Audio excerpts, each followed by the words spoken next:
Hello students, कैसे हैं आप सब लोग। आई होप आप लोगों ने मॉर्निंग में डेथ और डिसोल्यूशन का अच्छे से कंप्लीट रिवीजन कर लिया होगा और इसके प्रीवियस ईयर क्वेश्चंस भी लगा लिए होंगे, बना लिए होंगे। तो फिलहाल मैं तुम्हें most important previous year questions में से जितने भी एमसीक्यूज है, क्योंकि आपको पता है जो एमसीक्यू है ना वो भी 20 मार्क्स का आ रहा है आपके बोर्ड एग्जामिनेशन में, और सीयूईटी में भी पूरा का पूरा पेपर एमसीक्यू बेस्ड आता है। तो अभी मैं तुम्हें डेथ और डिसोल्यूशन के जितने भी एमसीक्यू बन सकते हैं अच्छे अच्छे क्वेश्चंस कराने वाला हूं, इनको प्लीज स्किप मत करना। और यहां पे आज आफ्टरनून में हमारा डिसोल्यूशन तक यानी पार्ट ए पूरा खत्म हो गया।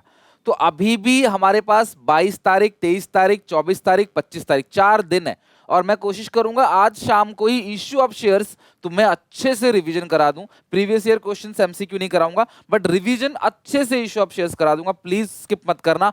18 मार्क्स का अकेला चैप्टर है, शाम को आएगा इश्यू ऑफ शेयर्स, उसको रिवीजन करना। कल मॉर्निंग में उसके एमसीक्यू और प्रीवियस ईयर क्वेश्चंस बना लेंगे, फिर कल डिवेंचर भी पूरा खत्म कर देंगे, यानी कल तक हमारा पूरा पार्ट भी खत्म हो जाएगा। बस क्लास थर्ड बुक हमारी बच जाएगी, वो हम परसों अच्छे से खत्म कर लेंगे। तो फिलहाल स्टार्ट करते हैं डेथ और डिसोल्यूशन के मोस्ट इंपॉर्टेंट एमसीक्यू। सबसे पहले डेथ ऑफ ए पार्टनर से शुरू करते हैं। क्वेश्चन नंबर 1 पे आते हैं। एबीसी 3 पार्टनर से, इनकी प्रॉफिट शेयरिंग रेशियो इक्वली है। बी की डेथ हो जाती है क्लास 31 ऑफ अगस्त को, यानी अप्रैल मई जून जुलाई अगस्त कितने महीने काम किया है, 5 months. Total amount is transfer to be executor account 13,20,000। बी के एग्जीक्यूटर को आपने पेड किया 120, तो अगर 13,20,000 में से 120 पे कर दोगे तो जो बैलेंस बचेगा वो कितना बचेगा, 12 लाख। और balance was to be paid in 4 equal semi annual instalment, 6 महीने में पेमेंट करेंगे। तो यार अगस्त के बाद सितंबर, अक्टूबर, नवंबर, दिसंबर, जनवरी, फरवरी तक आप क्या करोगे क्लास, पहले पेमेंट करोगे। फरवरी तक तो 12 लाख पे इंटरेस्ट लगेगा, तो 12 लाख का कितना परसेंट इंटरेस्ट है, 10% इंटरेस्ट है।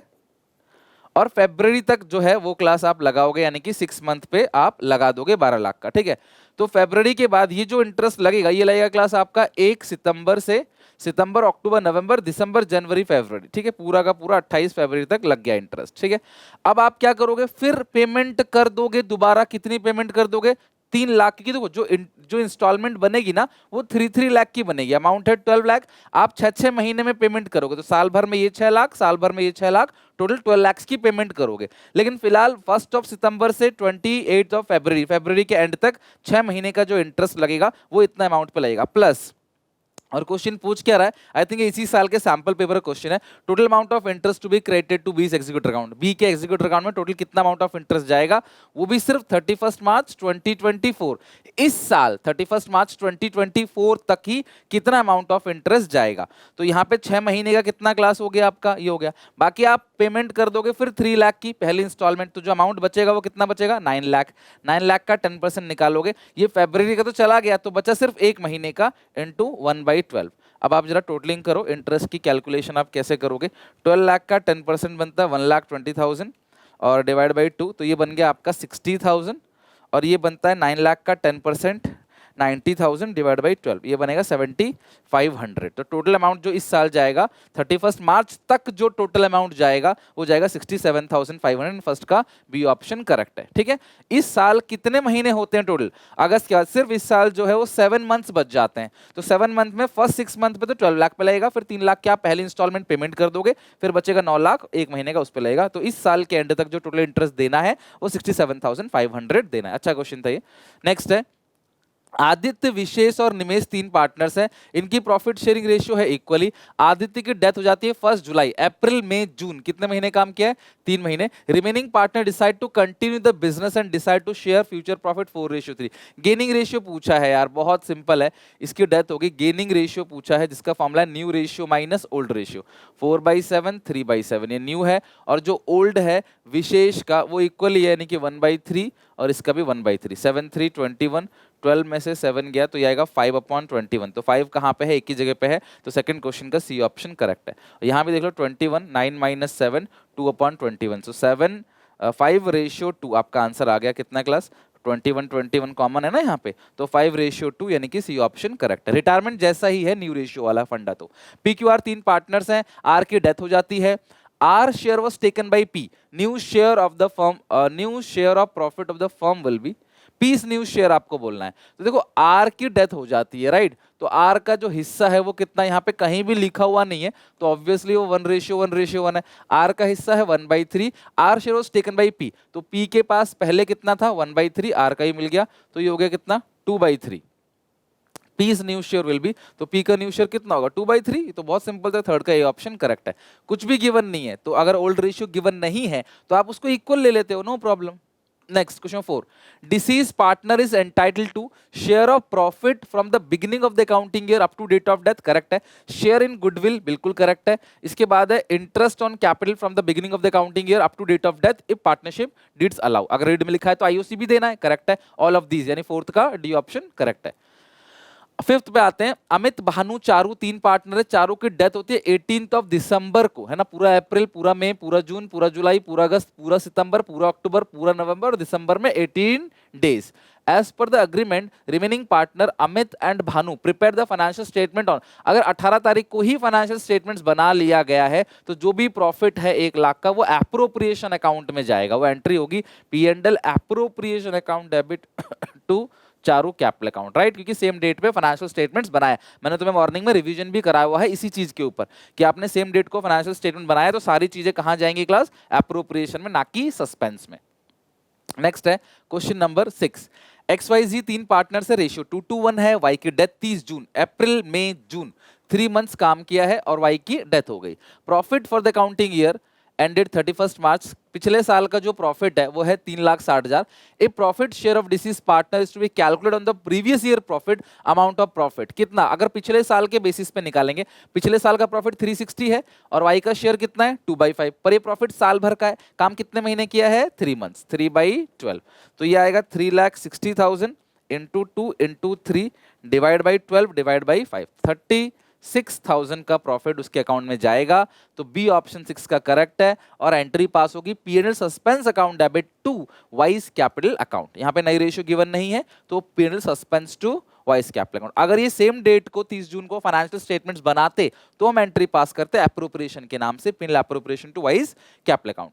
Choose the odd one, odd मतलब जो सबसे अलग हो, जो सबसे हटके हो, जो सबसे ऑड हो, उसको आपने चूज करना है। Revaluation account, adjustment of goodwill और गेनिंग रेशियो, ये तीनों के तीनों किसके अंदर आता है क्लास, डेथ के अंदर आता है, लेकिन जो रियलाइजेशन ऑफ एसेट है वो किसके अंदर आता है, डिसोल्यूशन के अंदर आता है, तो ये बिल्कुल ऑड है क्योंकि जो डिसोल्यूशन है उसके अंदर आता है। ये तीनों क्लास जो है वो डिसोल्यूशन ऑफ पार्टनरशिप है, लेकिन ये जो है वो डिसोल्यूशन ऑफ पार्टनरशिप फर्म है। The partnership that does not have the clause of rate of interest to be paid due to the hire of deceased partner. At what rate interest on outstanding amount shall be payable? तो interest किस amount पे आपने देना है, at the rate which banks, जिसमें bank loan देता है 8% के हिसाब से, at the rate of interest demand by the higher, जो डिमांड करेगा वो, या फिर वो रेट जो पार्टनरशिप एक्ट 1932 में लिखा हुआ है 6% पर एनम के बेसिस पे, यानी डी ऑप्शन करेक्ट है 8th क्वेश्चन का। वो अपनी मर्जी से नहीं, जो एक्ट में लिखा है उस बेसिस पे हम इंटरेस्ट देंगे। 9th, एबीसी तीन पार्टनर्स है, प्रॉफिट शेयरिंग रेशियो 2:1 है, बी की डेथ हो जाती है eight the time of goodwill, पूरे फर्म की जो गुडविल है at the time goodwill of the firm 30,000 है, what contribution has to made by A और C in order to pay B? तो गुडविल की एंट्री क्या होती है AC to B, भाई पूरे फर्म की जो गुडविल है वो 30,000 है, तो इसका हिस्सा कितना होगा, अगर पूरे फर्म की 30,000 है, इसका हिस्सा है 2/5, 5 1 जा 5, 5 6 जा 30, 6 2 जा 12, तो B 12,000 गुडविल लेके जाएगा, जो A और C कंट्रीब्यूट करेंगे गेनिंग रेशियो में। और गेनिंग रेशियो सिंपल केस में कैसे निकालते हैं, इसको छुपा लो, यही 2:1 जो है 2/3 1/3, यही आपका न्यू रेशियो है, यही आपका गेनिंग रेशियो है। ध्यान रखना सिंपल केस में जो जा रहा है उसको छुपा लो, जो बचा वही न्यू रेशियो वही गेनिंग रेशियो। 12,000 को 3 से डिवाइड दोगे 4,000, 4 इंटू 2 8, 4 इंटू 1 4, तो एंट्री जो होगी वो होगी A 8 और B 4, A 8 और C 4, यानी 9th क्वेश्चन का C ऑप्शन करेक्ट है। Loan by deceased partner to the firm, deceased partner ने फर्म को लोन दिया था, यानी कि फर्म में वो लाइबिलिटी साइड लोन जो है वो दिखेगा। Debit is current account, credit is current account, debit remaining partners current account, credit remaining partners current account. बताओ क्लास 10th क्वेश्चन का क्या ऑप्शन करेक्ट होगा। अब देखो यहाँ पे, अब ये जो लोन है इधर जाएगा, अपोजिट साइड ट्रांस, इधर लोन होता जिसकी डेथ हो रही है, ध्यान रखना ये आपके ना बड़े वाले क्वेश्चन में भी काम आएगा। अगर आप डेथ का क्वेश्चन कर रहे हो, जिसकी डेथ हो रखी है उसने बिजनेस को कोई लोन दिया था, तो वो लोन उसकी कैपिटल अकाउंट में क्रेडिट साइड आप भेज दोगे, मतलब interest on capital, salary, commission, profit, goodwill, opening balance और लोन, वो सब कुछ लेगा। और अगर लोन लिया था, अगर मरने से पहले कोई लोन लिया था, तो उसकी कैपिटल में से काट लेंगे, उसकी कैपिटल अकाउंट में डेबिट साइड आ जाएगा। तो यहां पे इसका C option credit side of इस कैपिटल अकाउंट, 10th का बी ऑप्शन करेक्ट है, उसकी कैपिटल अकाउंट में क्रेडिट साइड भेजेंगे, बिकॉज ये लोन जो है वो मरने से पहले देकर गया था। अब आते हैं डिसोल्यूशन के ऊपर। डिसोल्यूशन के क्वेश्चन देखते हैं। Question 11, on the day of dissolution of firm, Roop Brothers had partners capital account 1,50,000 और external liability है 35,000, कैश बैलेंस 8,000 का है, डेबिट बैलेंस 7,000 का। if realization of asset, if realization expense and loss on, ये realization expense है ना, और ये क्या है, लॉस ऑन रियलाइजेशन है। The amount realise by the sale of asset, asset से कितना पैसा मिला वो बताना है। बहुत सिंपल, एक छोटा सा क्लास आप रियलाइजेशन अकाउंट बना लो, लेकिन उससे पहले एक छोटी सी बैलेंस शीट बना के देख लो कि इनके पास है क्या क्या, है ना। इनके पास जो कैपिटल है वो है 1,50,000 का, लाइबिलिटी है अदर लाइबिलिटी कितने की है, 35,000 की है। इनके पास कैश है 8,000 का, पी एंड एल का डेबिट बैलेंस कितने का है, 7,000 का, बस और तो कुछ है नहीं। बहुत प्यारा क्वेश्चन है, मेमोरेंडम ऑफ बैलेंस शीट का क्वेश्चन है, यानी आपको सारा आइटम दिया गया है, आपको छोटा सा एक बैलेंस शीट बनाना है, और जिसका जो बैलेंसिंग फिगर आएगा वो सन्ड्री एसेट्स के नाम से आएगा। ये आ गया 1,85,000, 1,85,000 माइनस करेंगे 8,000, माइनस करेंगे 7,000, ये आएगा 170।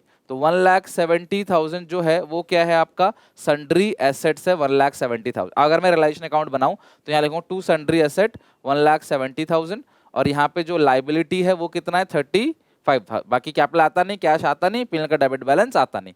अब क्वेश्चन कह रहा है इफ रियलाइजेशन एक्सपेंस, तो यहाँ पे लिखो टू बैंक रियलाइजेशन एक्सपेंस, वो कितने का है, 5,000 का है, और जो लॉस है वो यहाँ पे आएगा, जो लॉस हो गया वो कितने का है आपका, 25,000 का, 25,000 का लॉस हो गया।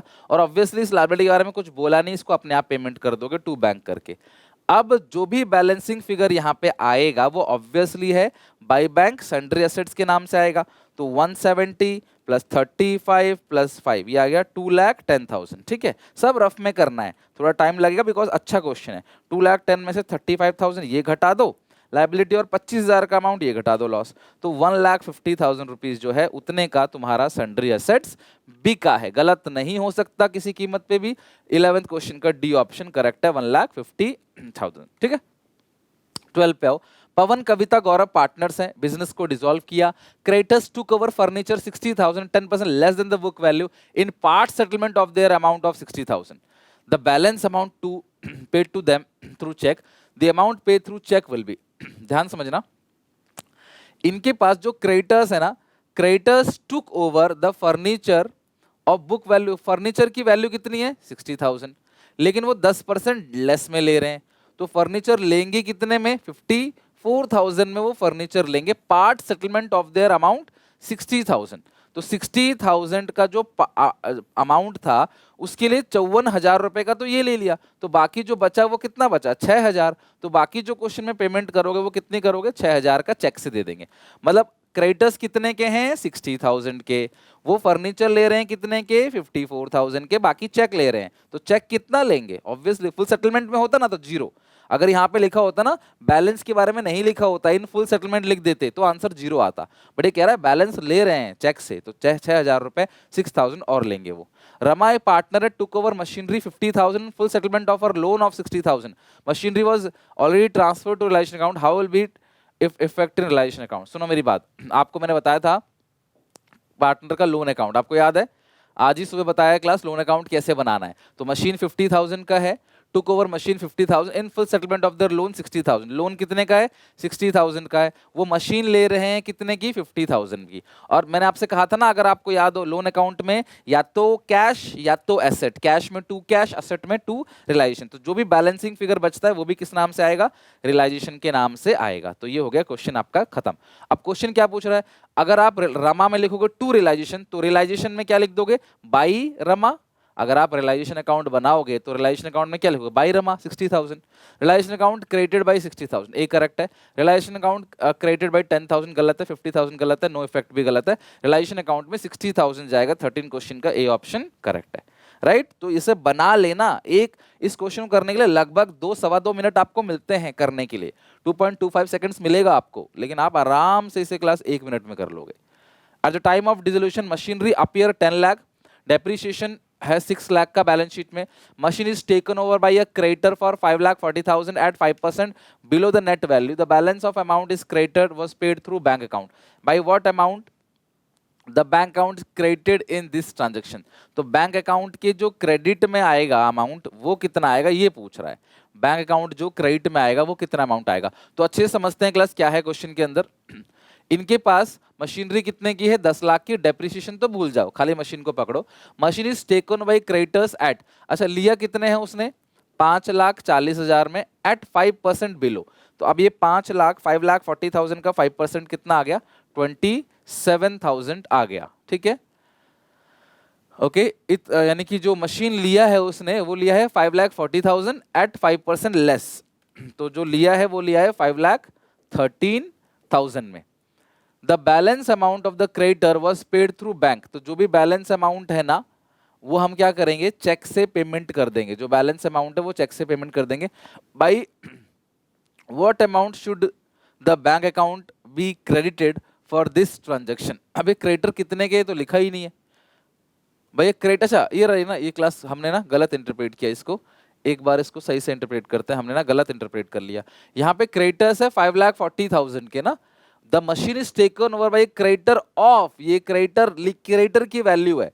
अब ध्यान से देखो यहाँ पे क्रेडिटर्स कितने के हैं, 5,40,000 के, और जो मशीन है वो कितने की है क्लास, मशीन है 10 लाख का, डेप्रिसिएशन है कितने का, 6 लाख का। Okay, the machine is taken over by a creditor, अच्छा डेप्रिसिएशन ना लग चुका है, एक्यूमुलेटेड डेप्रिसिएशन मतलब डेप्रिसिएशन आपने साल भर का इकट्ठा किया, जब हम उसको ट्रांसफर करेंगे बेचेंगे तो जो आपके पास मशीन दिखेगी ना वो 10 में से 6 घटा दोगे तो 4 लाख की दिखेगी बस आपको। अब मशीन जो है वो 4 लाख है, डेप घटाने के बाद, भाई पुरानी भी तो हो गई मशीन, घिस भी तो गई, आज थोड़ी वैल्यू है मशीन की।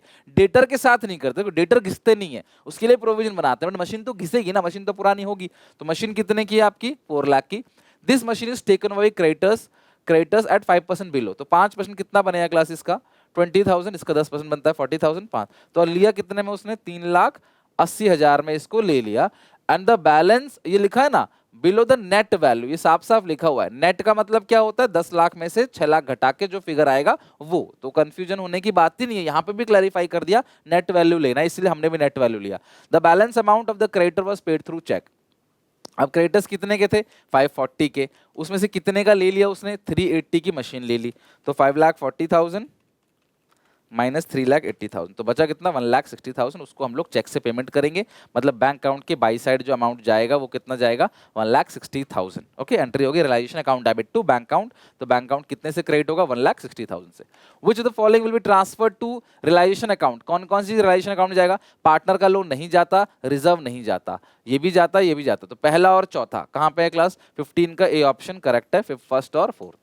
In which of the following cases in the business of a firm not dissolve compulsorily, आपको कंपल्सरी डिसोल्यूशन के केसेस याद है, मैंने पढ़ाया भी था, मैंने कहा था यहां से एमसीक्यू आ सकता है, देखो आया कंपल्सरी डिसोल्यूशन का केसेस कौन कौन सा है, ठीक है, नॉट, अच्छा कौन सा नहीं है, तो when all but one partner become insolvent, ये तो कंपल्सरी डिसोल्यूशन होगा, इलीगल हो गया तब भी कंपल्सरी डिसोल्यूशन होगा, when there is a change in profit sharing ratio between existing partner, भैया इससे तो डिसोल्यूशन ही नहीं होगा, इससे सिर्फ क्या होगा, डिसोल्यूशन ऑफ पार्टनरशिप होगा, बिजनेस फर्म का डिसोल्यूशन इससे होगा ही नहीं, साफ सी ऑप्शन गलत है। When a partner who is citizen of a country become an alien enemy because of the declaration of war, war के सिचुएशन में अगर कोई दुश्मन बन गया तब भी भैया आप बिजनेस तो नहीं कर सकते उसके साथ, तो इन तीनों केसेस में तो बिजनेस बंद हो जाएगा, बस बी वाले केस में बिजनेस ही नहीं बंद होगा, तो क्लास इसका 16 का सी ऑप्शन, सॉरी सी वाले केस में बिजनेस बंद नहीं होगा, तो 16 क्वेश्चन का सी ऑप्शन करेक्ट है। क्वेश्चन 17 पे आते हैं, there are two statement, assertion और रीजन। असर्शन क्या कहता है, कोर्ट डज नॉट इंटरवेन, ठीक है, कोर्ट क्लास इंटरवेंस नहीं करता in case of dissolution of partnership, यानी कोर्ट बीच में नहीं आता जब पार्टनरशिप का डिसोल्यूशन होता है। ध्यान रखना, अगर आपने इसे पार्टनरशिप फॉर्म पढ़ लिया तो आप बोलोगे स्टेटमेंट तो गलत लिखा है, कोर्ट तो करता है ना, लेकिन यह खाली पार्टनरशिप लिखा है, तो स्टेटमेंट बिल्कुल ठीक है, पार्टनरशिप का डिसोल्यूशन कब होता है? जब admission, retirement, change in PSR, तो उस सिचुएशन में पार्टनरशिप खत्म होती है और नई पार्टनरशिप बनती है, कोर्ट उसमें इंटरवेन नहीं करता। ओके, लेकिन dissolution of partnership take place by mutual agreement, correct है, म्यूचुअल एग्रीमेंट से हम बिजनेस को बंद कर सकते हैं और यहाँ पे कोर्ट जो है वो कोई भी क्लास इंटरवेन नहीं करेगा, कोर्ट कोई इंटरफेयर नहीं करता है जब आप म्यूचुअल एग्रीमेंट से बिजनेस को बंद करते हो, मतलब बिजनेस बंद नहीं करते, जब आप म्यूचुअल एग्रीमेंट से क्या करते हो, पार्टनरशिप खत्म करते हो, नई पार्टनरशिप बनाते हो। जब आप आपस में मिलकर एडमिशन, रिटायरमेंट, डेथ कर रहे हो तो कोर्ट क्यों इंटरवेंस करेगा, कोर्ट क्यों आपको क्लास इंटरफेयर करेगा, राइट? तो ये दोनों स्टेटमेंट ठीक है और ये उसी को एक्सप्लेन कर रहा है। सो ए ऑप्शन नॉट लिखा है तो नॉट नहीं होगा, both statements are, both assertion reason are correct and R is the correct explanation of A, यानी 17 का बी ऑप्शन करेक्ट है। 18, on the dissolution of partnership firm there are debtors 34,000, 1,000 become bad and 60% was realized from the remaining debtor।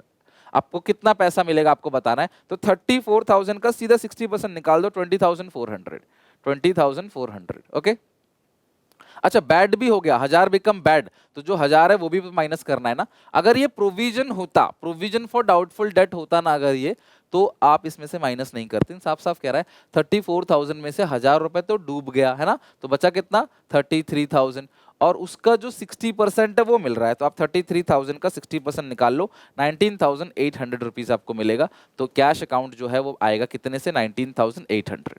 तो 18 का C option correct है।